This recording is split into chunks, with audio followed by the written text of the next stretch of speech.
project of Hudson River redesigning is a crucial one. The proposal is to adopt four contexts. Firstly, developing a building barrier to establish an obstacle for the flooding water. While developing the barrier by buildings, hard infrastructure and soft landscapes are going to be used. Secondly, developing a storage facility to store water from flooding. Thirdly, the construction of mandate to get rid of excess stormwater. Lastly, the establishment of an effective discharge system in order to establish the artificial barrier. Several impacts have come into front.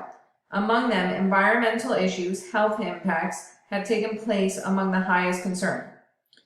To understand the consequences of the project, a feasibility study has been done and conducted along with interviews with several professionals. It is for sure that the modification of natural component is always risky and a controversial task. In consideration of the Hudson River, it has been resourceful from its initiation and it is still providing benefits to us. The considered improvement measures are the most appropriate and important ones.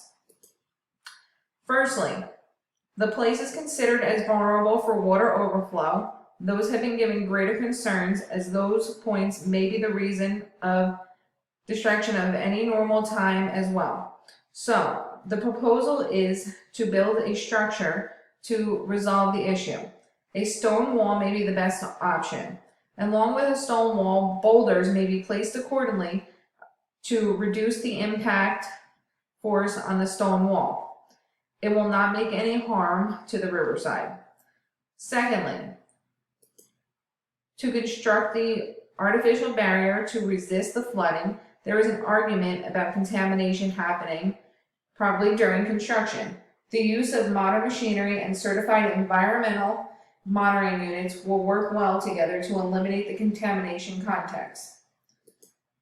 Thirdly, due to the construction of the artificial reservoir and waterways, contamination may cause a health impact. In order to address the problem, on a scheduled basis, water sampling and testing at the facility will take place. In this case, four types of consideration have been done. Measures have been taken place to discharge the domestic human and animal waste in other facilities. It will be completed before the fecal flora contaminants level goes beyond the limit. In the case of evaluation of textile bioburden, a membrane filtering system will be used to perform pre-filtering with 0.22 to 0.4 nylon or polyester filter to remove fungal spores completely. The nearby textile factories will be notified to increase their filtering and sanitation of industrial effluents. A recent order will be sent through to the proper authority. It is best to use LB-R2A for coliform bacteria presence testing to remove coliform bacteria from your entire water supply. The most effective way to use some form of chlorination.